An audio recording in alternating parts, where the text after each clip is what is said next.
last semester you also had this kind of topics, but maybe you guys are mostly video and reading. How was it? How you feel this kind of chapter? Is comfortability? Okay, comfortability.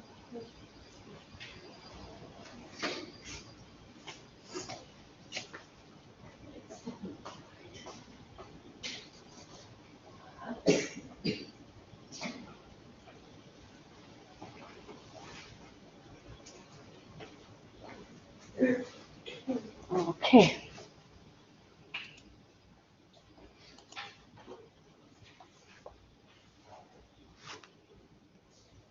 So let's directly go to the chapter, focus on your practice solution, and please do the math problem by yourself on hand. So it will be helpful. Electron. This chapter is total about the electron and how we can quantify it. Because we have already learned in the last class and we have seen that, the electron when it moves, it either absorbs or emits the energy, correct? And light as a energy. So that means they have the correlation and we can quantify. So we can quantify light as energy. This was established by Einstein, and then long time there are several scientists who work on that and who find the evidence that the Einstein was correct. So Einstein had lots of contribution. What are the luxurious life today we are spending? Obviously, we will say luxury because the technology gives us the life. So many things is so easy, correct? So without Einstein's contribution, it was not possible. And mostly the fact that who invent, he or she cannot enjoy the next generation or for the public, correct? So we will see today, and these are the physics, quantum mechanics. This is one of the toughest subject people sometimes feel.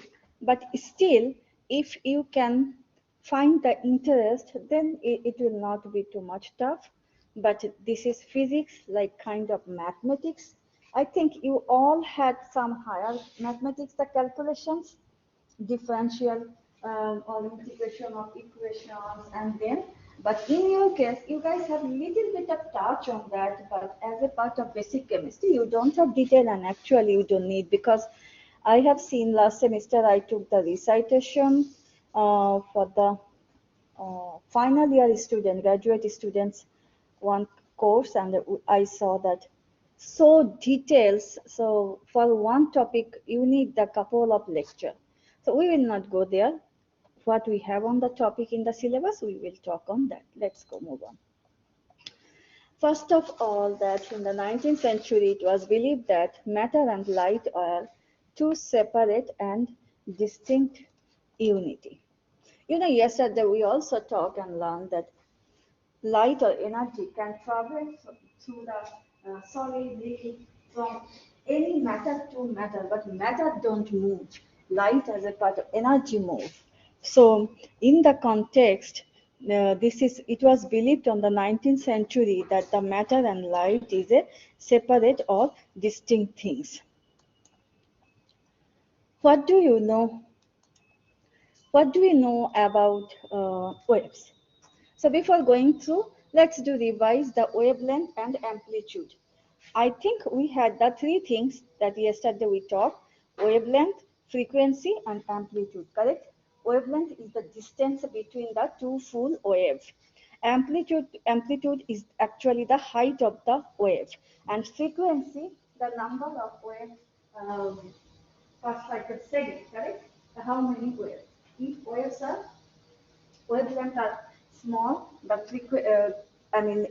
inversely proportional relationship between the wavelength and frequency and energy, correct? This couple of basic things yesterday we saw. This knowledge is going to be little bit of helpful here. What behavior defines a wave? When waves move through a small slit, they will spread out and change, and this is called the diffraction.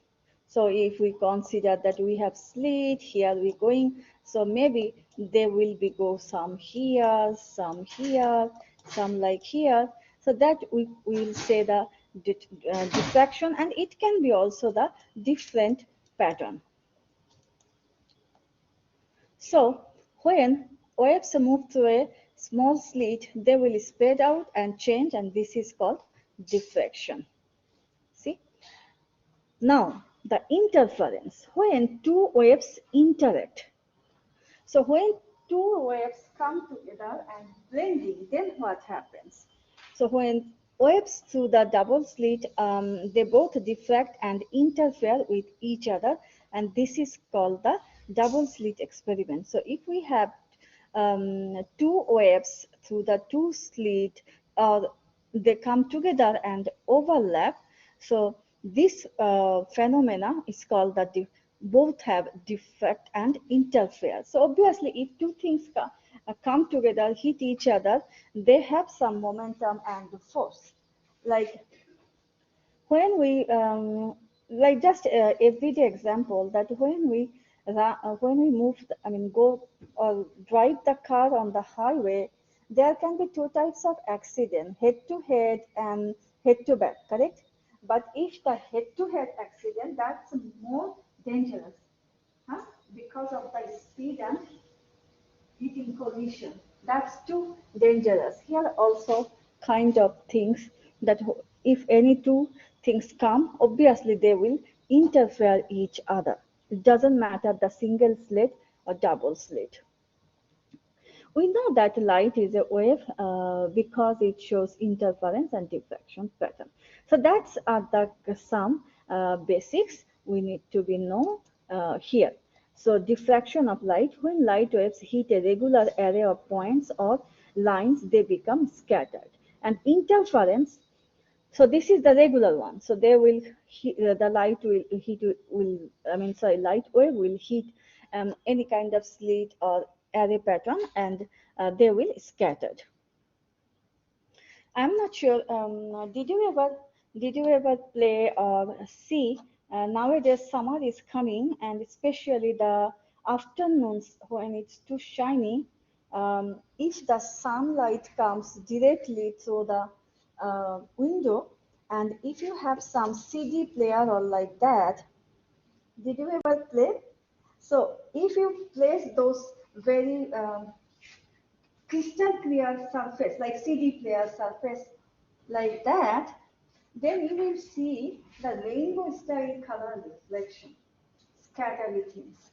So this is kind of things we are talking also here, the diffraction of light. But interference of light, that's we say that when two or more light will become together and they will interact. Particles don't diffract or interference. So we are talking light as a wave. And we are also mentioning here that particles don't diffract or interfere. You remember in the last class, we talked that light comes that a small particle we can consider as a photon. You remember? Yes, that we talked. But here, when scientists, there's so many scientists that time working on that, they found the dual character of this light. So light have a wave pattern, and light also have a particles like character. So that's why this term here comes. So next we are going to also see that light work as a have a dual property or entity, like as wave and also as particle. But in case of particles, when we talk about as a particles that don't diffract or interfere.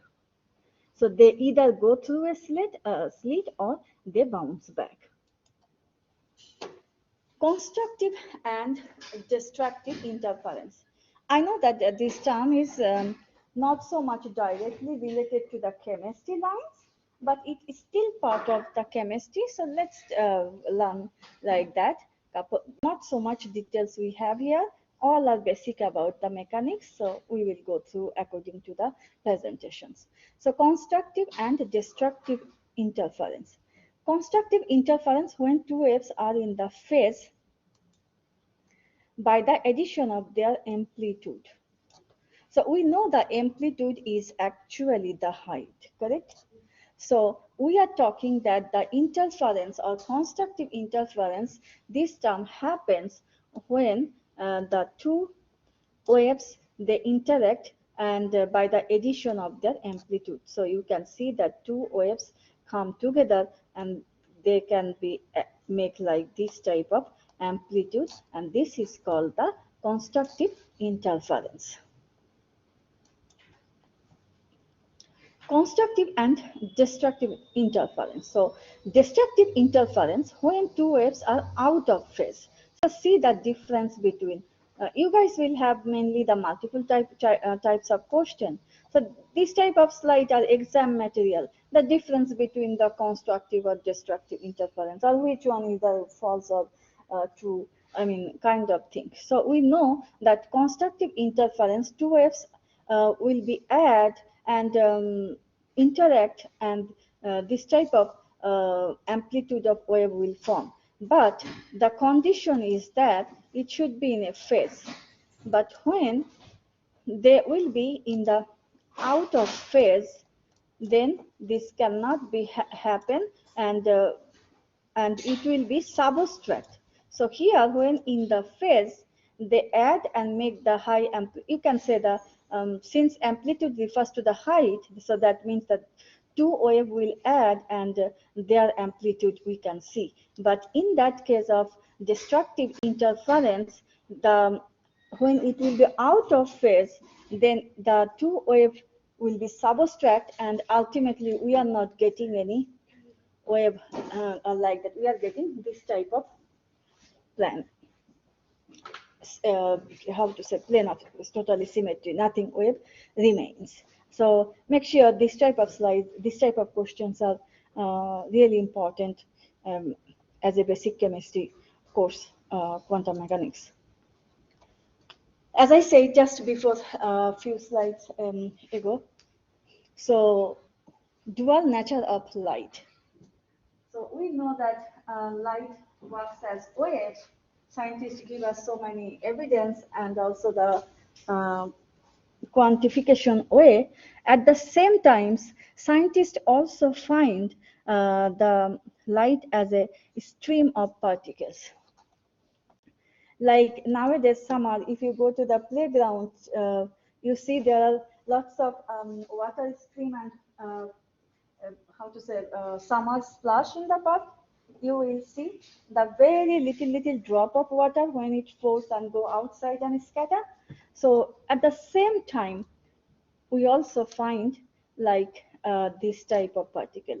That's why this is still this type of theory scientists sometimes accept, because scientists found the both entity. So scientists don't actually know which one is really, but still when consider the different situation, so we can see the light depicted as a stream of particles, and also at the same time light depicted as a wave. So this is the things that still lots of things. Sometimes I say that science is kind of things, you know, I think this in this class I also say that we have rules, we have exception. In the same times, in the science, nothing is new. If you discover something today, tomorrow it will be old when other scientists will find something else on that. So still, there are so many things we don't know. Like recent one news gives a hope for many cancer patients that without chemo, some of the clinical trial medicine that works for some cancer patient. So just imagine that 10 to 15 years ago, nowadays, I think if people diagnosed with cancer, especially this type of developed country, people are not so much scary because they know that we have treatment option.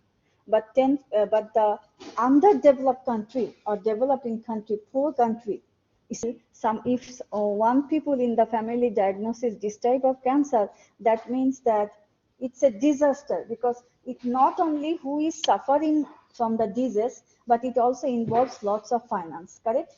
So one person diagnosis in cancer, especially in the, as I said, the developed or poor country, that means total family is coming on the road, people say, and we have seen.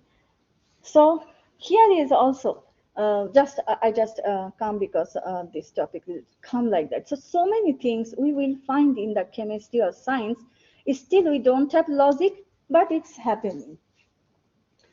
So light is both a wave and a particle at the same time. Since we don't know, but we all also say like that. So people, some scientists, here I want to add something. Some scientists also find maybe the reason why it's a wave and particle, maybe the depicted particle, they arrange like a wave, like that. So some scientists also find that maybe they are the same thing, but the particle arranges like a wave. So this is how they imagine a stream of particle moving like a wave. This is not actually accurate, but it is visually appealing to hold in your head. So as I said, that so many things we have, but since we see, but we are not able to find it, but maybe in the future it will come. So this is how the scientists who work on that, they convince themselves. So maybe this is the stream of particles, but they arrange a wavelength, so we see like that. So we will also be keep line like that, and we will move on. Einstein's proposal, E and M are related. We already see this. We already see this equation. You remember the last class, that is the constant. So we have seen here another that is equal to mc square and hv. V is the frequency and c is the constant, and this one is the lambda. So energy does have mass, so do photons. So here is the proposal of Einstein. Since the energy have a mass, so Einstein proposed that it's true that photon has a particle, because matter has mass, correct? In any kind of universe, anything, when in the first chapter of the basic chemistry, that matter is anything which has a shape, mass, or something, correct? So that's why Einstein gives this proposal that energy does have mass. So it's true, maybe as a photon or as a particle. And then this equation come by this scientist. So light is both a wave and a particle at the same time.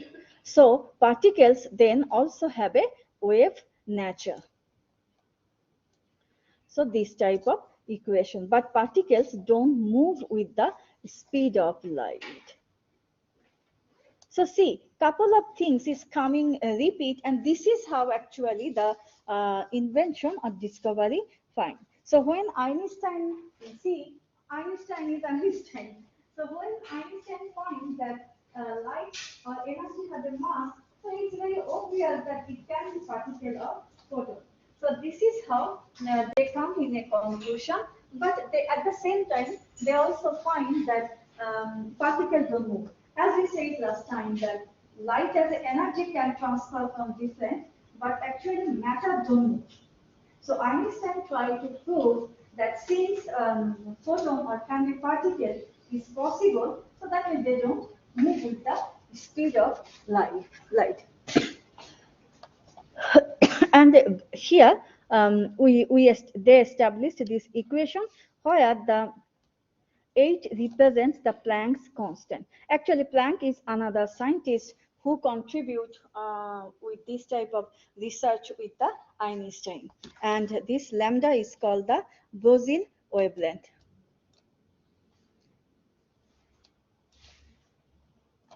Now, let's summarize that what then come in a conclusion. So first was suggested that wave and particle light both have this dual character, but it was very confusing and there was not so much solid evidence. But however, when Einstein proposed and Einstein explained that if it can work as a matter, so why not the photon is a particle? Because matter has a mass, so photon or particle also have a mass. So this is how people convinced that okay, light has the both dual character. So how? So light has both wave and particle behavior or character. So why as a wave? Because it has a interference and diffraction quality. Evidence of particle nature, energy packets called photons. So obviously they have a mass, and that's why this can be quantized. So this is the equation of the evidence that it also works as a particle because it has a mass. And this is how this equation established. Okay. Matter has both particle and wave behavior. Evidence for particle, so first light and then matter. So evidence for wave, electrons and neutrons show a diffraction pattern, and wavelength of matter can be determined from its mass. So that means light or matter both have a wave and particle behavior, and these are the points as a evidence. I hope this topic makes you interested, correct? It's now interesting and clear. What is the approximate de Broglie wavelength of a 60-gram tennis ball moving with a velocity of 10 meters per second? Remember that 1 joule equal to 1 kilogram meter square per second square. So let's go just review once more time the equation. See, this lambda is called the Broglie wavelength, and this is the Planck constant, and this is mass, and this is the velocity. So we have to go through this, apply this equation. I will provide the equation, so don't worry. But when you do the calculation, that's what is light in your thing? Or is this phone? Oh, I see sometimes light is scattering. Yeah, sorry. So, what you have to be give focus when you do this math, the unit. Unit very important here because if you don't focus on unit, maybe it can make you mess when you do the calculation. That's why when I show you something, I always try to show you that which unit is nullifying, which unit is finally you will have, because if you are aware about it, that what I have to be find in which unit, that will really helpful when you do the math problem. So in that case, math is easy because what you have to do, you have to know the unit, you have to put the value and the calculation. So in that case, this is the Planck constant divided by, we have a mass. What we have? We have a 60 gram of tennis ball. But since the joule, 1 joule equal to kilogram, so we have to be convert into kilogram divided by, we have the 10 meter per second. So what happened here? Finally, see that this second and this second go nullify. And what else we have? This second, this second. So we have the joule. So next, I think we need to convert into kg. Yes, see, joule per second, joule per s square. The reason why it comes s, just a minute. Oh, sorry, this s will not be nullified. See here why? Let's see. We have actually like that. Let's write this one. 6.6 times 10 34 joule second. Actually, this is divided by. We have 60 times 10 minus 3 kilogram and times meter per second. Meter per second means, oh sorry, not like that. This one is like that. So when we can convert, go up, then it will be s square. And that's why this is the s square and kilogram m. So for next, we need to convert this joule square to kilogram m square. Got it? So when we convert this joule to kilogram square, then we will have this unit, and finally they will be nullified and we will have m. So in this particular math problem is not conflicted, but make sure that you are aware about that you have to be make the same unit, because here you have kilogram, correct? So this part might be little bit of important, otherwise you are not going to get the answer. And this is how actually time goes up during the lecture exam, correct? Yeah.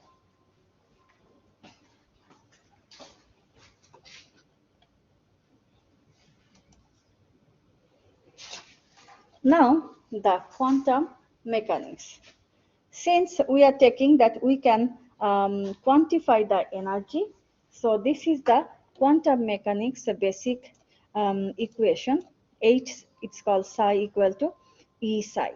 So and we use one of the important equation that established by Schrödinger, this scientist. So we will be go and little bit of see that what we have here.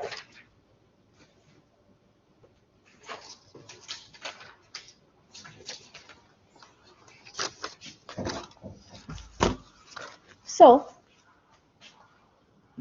this scientist equation is a set of numbers used to label and define these energy and wave functions. So we know that we have, we know the basic, that any atom, in nucleus we have a proton and neutron, and outside electron moves. And the electron movements with different energy and density is depends on the different level of rotation. And that's we are already know and explain as a orbital subshell, that in first orbital, second orbital, and that we know that n equal to 1, 2, 3, 4. That's the quantum number. So we will see here that how this energy of movement of electron is quantized and correlated with the equation that's set by this scientist. See here. Principal quantum number, we know this is n. So, and the n is the quantum number and integer value. So that means n equal to 1, 2, 3 until infinity. And we know for the first shell, you remember the last yesterday we had this n equal to 1, the number and equation. I think you guys remember that g squared divided by n squared. This is the atomic number and this is the number of orbital, and this is we already have the energy for each shell, correct? And also it based on the color, the way we talked last time. So here, by this knowledge and by this equation, we can calculate the energy for the movement of electron movement around the nucleus for different atom or particles. So the integral value of n restrict the possible value of energy. So since we have the n equal to 1, 2, 3, and we have this equation, so this value actually represent the final energy. So that's why they are telling that this can be restricted, because this energy level is depending on the quantum number and their integral value. Angular momentum quantum number. I just say that you need little bit of more time, because each and every term little bit of different as a basic chemist, correct? So this is nothing scary, but physics is kind of like that. So you need to just study. So angular momentum quantum number. Angular, what is this? That we express as a L and represents the orbital shape. Tomorrow we are going to also discuss about it. So I think in our one of the previous topic, we little bit of discussed the shape. You remember the oval, dumbbell akriti, how the s orbital, p orbital. So actually, the angular momentum quantum number represents the orbital shape, and we represent the angular momentum quantum number.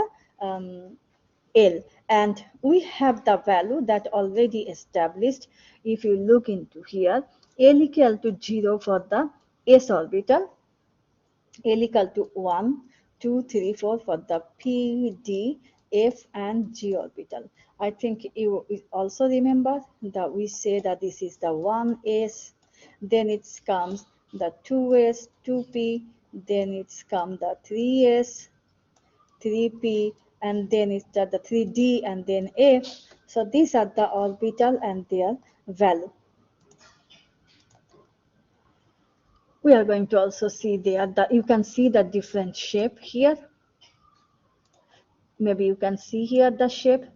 Some are oval, some are dumbbell. So when we have this value and we will put on our equation, we can easily find some of more knowledge and shape on that. Angular momentum, that we know that it represents the orbital shape. The values of n specify the allowed value of L. So that means since we have the value of S, so we know the orbital shape, and this is very specific, like the value of n. See how it is correlated. Now you see the correlation of the principal quantum number and then the angular quantum number that represents the orbital shape and the final orbital shape. That's actually a little bit of specific. So if you look into here, the n equal to 1, L equal to 0, s orbital. So that means s orbital actually the value is like that, and later we will see the two wave number, the radial wave and that time it will be more clear that why. So in that case, when n equal to 2, angular number L equal to 1 and 0. Why 1 0? Because 0 represent the s orbital. So for the second number, we know that I just draw the 1s, 1sp. So since s equal, in case of s orbital, the angular momentum is 0. So for the second one, when n second means principal quantum number of orbital, n equal to 2, that time we will find the 1 and 0. 1 represent the p orbital and 0 represent the s orbital. Similarly, when n equal to 3, we have spd. And it also, that if you go to the periodic table, you now know, we already learned it, correct? So here 2 means the d orbital, 1 means the p orbital, and 0 means the s orbital. And 4, that also represents similar way. So this is how we actually try to write when we write this type of quantum number, and we find how the shape is going to be. So the value of L specify the, I think this is,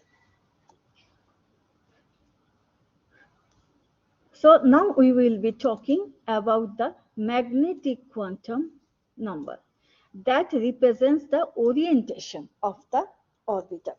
So we saw we saw the shape. Now, what will be the orientation? Which way it will be? Because when tomorrow we will be study also the 3D shape. So we have X, Y, we have the Z, we have, so the orientation that is going to be discovered, or I mean that is going to be figured out by the magnetic quantum number, and the value for that here is like that.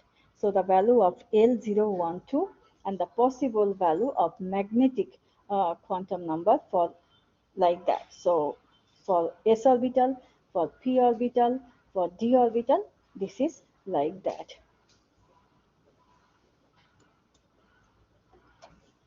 Which of the following statement is false? If an electron has quantum number n equal to 3, the electron could be in a d sublevel. Now, let's see that kind of question in this chapter, because this is little bit of different topic, correct? Then, so this type of, the practice question will help you that what is going to ask. Nothing is complicated. So what you have to do, you have to know the n equal to 3. What orbital we have? S, P, and D, correct? So now what they are telling, if an electron has quantum number n, the electron could be in a d sublevel. Second option we have, if an electron have quantum number L equal to T, the only possible values of ML are 0, 1, 2.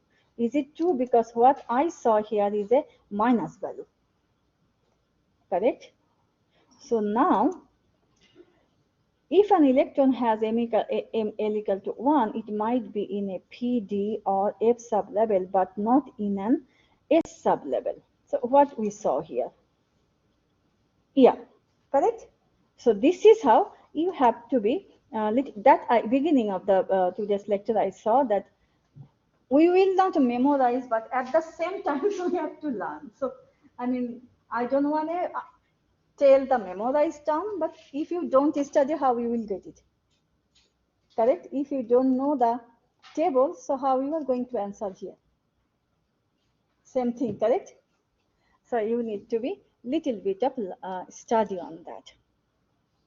So we are asking that which of the following statement is false. So the all other statement is correct, but this statement is false. So we are not going to ask any complicated, as I always say that this is the kind of question pattern format. I also say that either we are going to ask the what is the difference, like I saw the two, two question, in phase and out of phase, and also the true false questions, because this is how here you are not, you are just beginner, correct? Basic chemistry course you are taking for other chemistry courses, so we are not going to go to the detailed differential equations or something, but that are the basic that you need to be learned.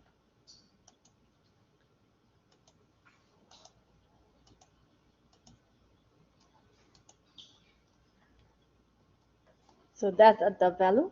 So the easiest way, that what are the challenging part, take a little bit of picture on your phone. So when you move around, sometimes look into, still I do, like, as an educator, I always believe that I need to do the homework before class. It doesn't matter that how experienced, because people cannot remember everything at a moment to explain, because we do so many things. So when I do homework, I also keep same. So when I got some spare time in the bus or train, I try to. But actually, morning train you cannot, because you always need to be like monkey, huh? The morning shuttle train, especially the 6 train, is very busy in the morning. What happened? Are you okay? Because she seems little sad, because she find that she did the quiz 3, but she doesn't have any result on the blackboard. So my understanding that somehow your submission didn't work, because otherwise, if you look into the blackboard have each and every detail for your work. Like what time you start the test, what time of finish, how many questions you click for your test, how many questions you answer or not answer, all the details we have for every quiz or every test on the blackboard. So I also feel sad, but the thing is that um, as an educator, I also have to go through some basic rules and decorum, correct? So that things I yesterday realized that I will let you know that if, when you guys sit for the test, please try at least make sure that your submission work before the finishing the test, at least take some, nowadays we can easily take the screenshot or photo. The reason if I know this is very unexpected because we don't expect that internet, but we still remember that technology is a non-human thing. So anytime it cannot work. So it is. I will ask that try to be take a screenshot because if you don't show, sometimes so many students that really don't participate but come and, oh, I did it like that. So without evidence, it is very difficult that I will go on that. But at the same time, this is, I'm telling to everyone that please make sure that your submission work. And anyhow, sometimes what happens, suddenly electron go, sorry, electron talking, suddenly internet go out, and also the computer doesn't work, suddenly hang. So always keep in mind because I have seen, I mean, 2020 we start the online platform, correct? Beginning of the COVID. So it almost the 3 years that we are handling the online teaching examination. So I had one experience. One student had a final exam through the not the blackboard. There came one online platform, another for other institute. He gives the final exam. He got the point. He had on his, I mean, on his login site. Luckily, he had a picture. When we, after examination, when we try to download the result, I still remember that first when I download, I saw his points. You know what we do after the final examination? Normally we don't depend. Like when I saw her things, I decided maybe very soon I'm going to download all the points because anytime any type of happening, lots of things can happen. So what happened when I just finished the final exam, I download their point, and after 2 days I see it for the analysis. So what I do when I do, I again go back just to make sure because you guys are our responsibility. So when we do the grade analysis, we don't know how many times we crossed it. However, sometimes mistake happen in that situation. That time we don't see it. His point go out. Then what I do, and he also didn't find his point on the one side. So he informed me, I informed the chair. Luckily, what happened, the third party coordinator, they also have access on those type of combination codes. So then we all investigate and we find there was some malfunction on the website. So initially it was the point, but later it vanished. But this is not for the all students, for one student. So then what we did, we came to a conclusion that okay, not only me, but also other coordinators saw these points. So then we decided to give this point. So many different types of things happen. Sometimes really a mistake of technology. Sometimes also it comes from the malinformation from the student. So sometimes educators get very confused because in the end we all have to be sure the evidence, correct? When we will finish your grade analysis, I have to submit your each and every spreadsheet to the department. Have you know? Each and every spreadsheet, like quiz 1, quiz 2, every we will have a big spreadsheet. One will be detailed spreadsheet, another will be your average point, and another will be your final percentage and grade. So it's a long procedure. I just want you to mention because I saw she came yesterday to me, but I just want to warn everybody. Still, she is fine because I will discard the one quiz, so I can discard her one. Correct? So, but please try to remember at this time, at this moment, I do not want to distrust, confuse. Not like that. This is a very minor thing, but we have to be a little bit of careful. Even I had one bad experience in the last semester when I start to my recitation through the iClicker. Multiple times my iClicker was hacked. Multiple times.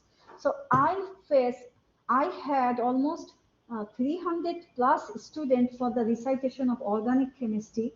I mean, maybe you are going to. So organic chemistry, so many students, because so many background of students, they need to be this course. So then what I say, recitation 1, recitation 2, and recitation 3 makes me disaster.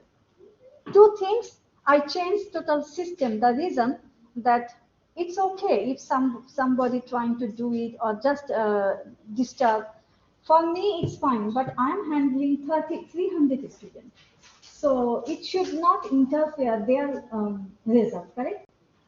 Then what I did, after the recitation 2, when I was making the recitation 3 quiz, I take the picture that what time I made, what time I published, and what I wrote. Then hacker did the same mistake, but we had the evidence. So then I informed officially, and then we decided and thought that I'm not going to use the iClicker. The reason it's a huge amount of students, because this is the beginning of the recitation, so we can handle it. But if this is the middle of the recitation, it's going to be disaster. So then I have decided to, like the way you are taking now, group wise in person. So then we decided that we will go for the group wise in person. Though it was very tough job for me because manually doing the grade analysis. But if you use the iClicker platform like we are doing now Blackboard for the quiz, I don't need to be I will download and it will automatically come for all the students, correct? So it was tough, but the rest of the recitation was okay. So sometimes happens that technology or different things, and still we all have to come through that. So be careful when you submit it. Please make sure that your submission works. And if it doesn't work, keep a screenshot. And if it hang or something happens, it happens. Hanging is a very common thing. Sometimes we saw. So keep a screenshot, keep evidence, and show us so that we can work on that. But without anything, it's really difficult. Anyway, let's go back. Yeah. So spin quantum number. Spin quantum number represent the spin. You know, we already know that when electron in any shell or orbital, they always spin like the opposite direction, correct? So to balance their charge. So the spin quantum number ms represents the spin on an electron. In that case, the value for the spin electron, since this is two opposite charges, the value plus half and minus half. So spin up and down. Now there is a principle called the Pauli exclusion principle. Pauli exclusion principle actually explain how to work on that. Each electron in an atom is described by a set of all four quantum numbers, N, L, M1, and ML and MS. So I think we all see now first these three. You remember? Let's go back to review since these terms are new. So see, magnetic quantum number, angular momentum quantum number, and we know the principal quantum number, correct? So total we have four. So principal quantum number, angular quantum number, and then we saw the magnetic quantum number, and finally we have the spin quantum number. So that we are going to now work on that. Pauli exclusion principle, the number two electrons can have the same set of quantum number. So the two electrons that we're talking, the spin up or down, they may have the same quantum number. So electrons that sit in the same orbital must have the opposite spin, but the same set of number. Look into now here. Using the periodic table to help with the quantum number. Now you can see that so many different ways we can utilize the periodic table. So here you can see how we can apply our quantum knowledge and get some information from the periodic table. So here we go. 1s principal n equal to 1, 2s n 2, 3s n 3, 4s n 4, 5s n 5, 6s and 6 and 7s. So we know that this is the s, these all are the p, and this level represent the d, and down are f and f. So now you can get your information of s orbital, 2s orbital, and 2p, 3s 3p, then 4s 3d 4p. The information. So the here the period indicate the energy level or shell number. Quantum number n27. The position of the atom indicates the type of orbital we know.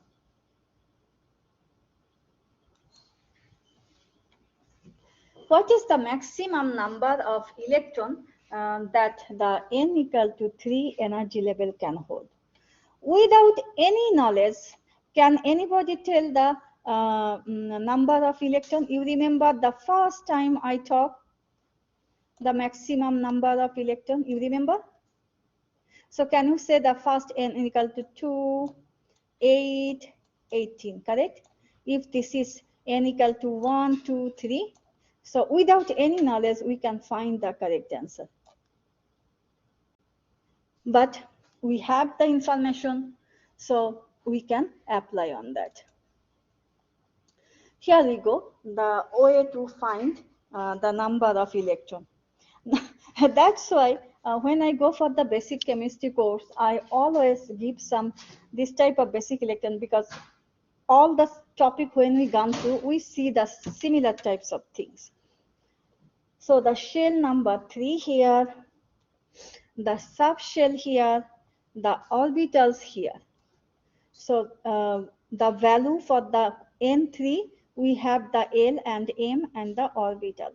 So if we look into that here, the total number of orbital is 9, and each orbital can hold the 2 electrons, it's been up and down. So that's why these are 18 electrons. But without this knowledge, still we can answer this type of questions. If you know the first one 2, second one 8, third one 18, fourth one 32. But this is, we have knowledge, you guys can apply or work on that. Now let's come the angular wave function. There are two types of wave function. Angular wave function and the radial wave function. Yeah, there we go. Now, again, go back to the basic principle of the background of these things. First of all, I want to tell you, you guys don't need to do the math or details for the equation, differential equation. But at the same time, it is important, I need to tell you that actually what is the basic and why we need to study here. So if we want to go, I need to go back to a little bit of history. We know the electron mass or electron size is very small. So in that case, if electron is so small, tiny particle, its wavelength is also very, very small and negligible. So scientists tells that actually around the nucleus, the light as a energy that have waves, circular motion like that.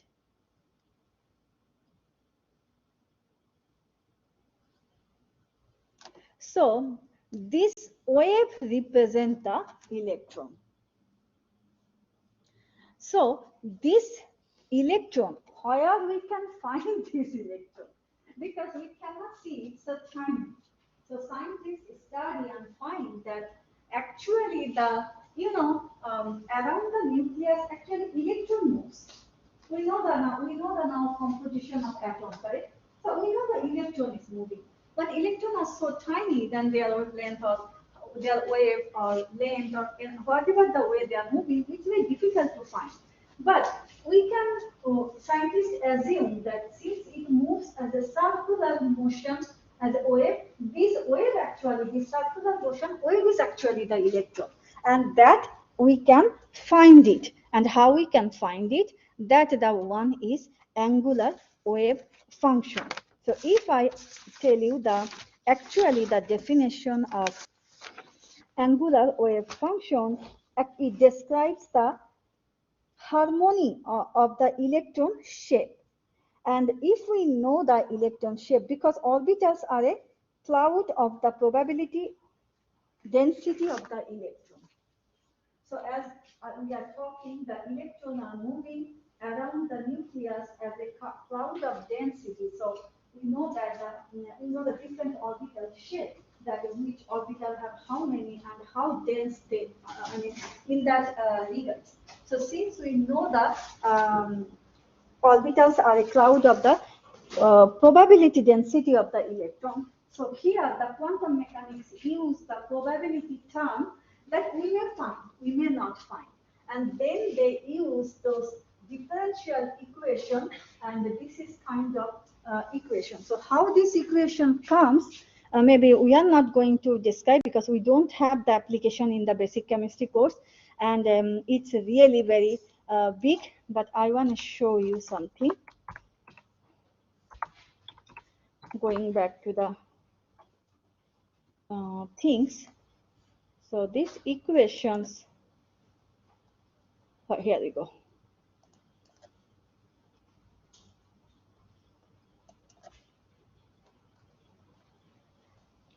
So you can see the L orbital, M orbital, and when we have number, because we have some equation of quantum mechanics, probability and angular theta and psi. We have some equation, and on the basis of equation, when we put this number, we find this type of equation with the shape of electron. You can see here. We can see here that this is the this shape, and here each and every when the shape is different, like here if we see there is the s orbital, actually there is no electron density, and that time it shows like that.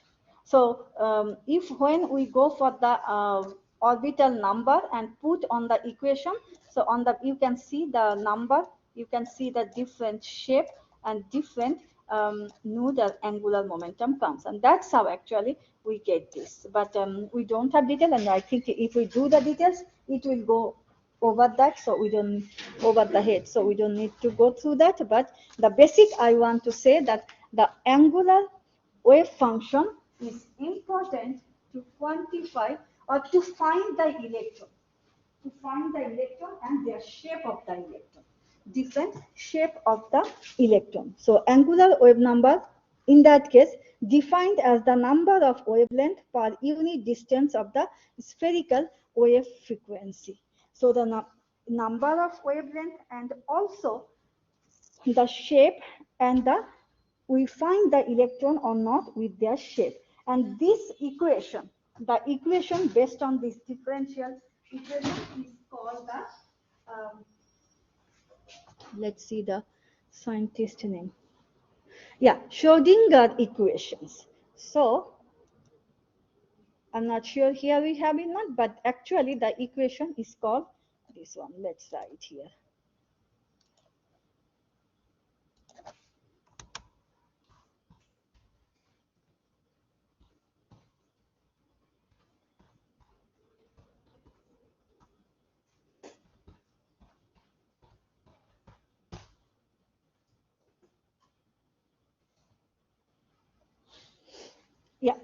describes the motion of an electron and their shape, and we represent the probability and the variable theta and the psi, and this is the angular wave function based on these equations.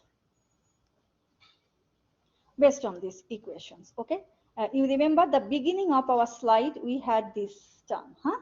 So this is actually the situation, but in your case, as I said, you don't have those part, and you are basic chemistry, you actually don't need those.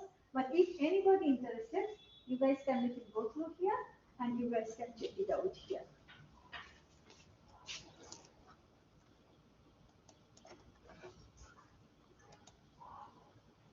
So angular nodes are related to L.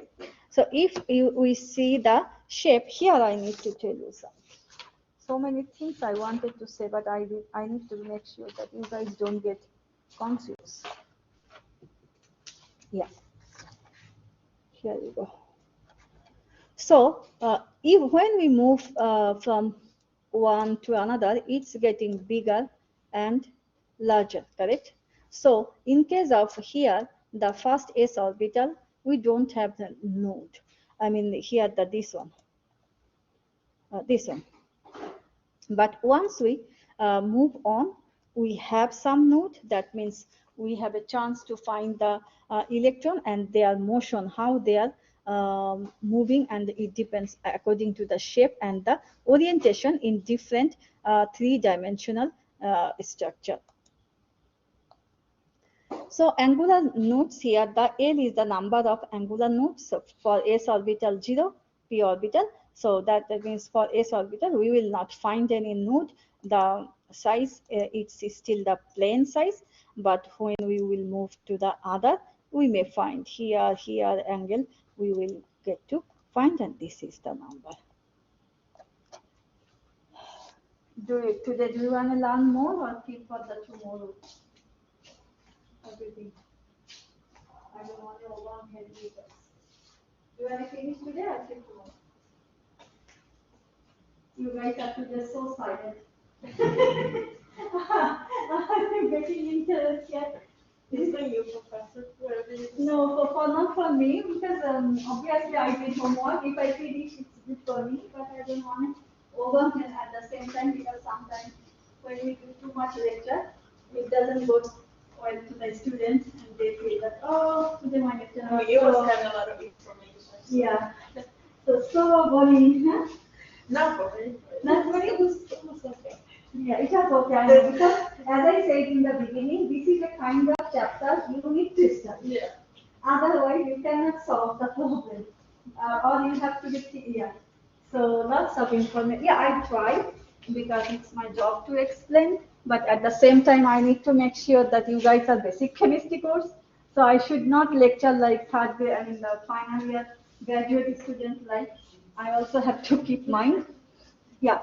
So we have time, but still I think that I want to just explain tomorrow, because these are also too much explanation. Then you cannot take it now, because that's the thing. If I lecture, you cannot take it. It will not make any sense. So we have some important. We are at the right track, because if you look into the schedule, we are going to the same. So it's very fine. So today we are going to finish the lecture here, and tomorrow we will continue this lecture, and we will move on to the 10th unit. And today, yeah, but today recitation, I think you are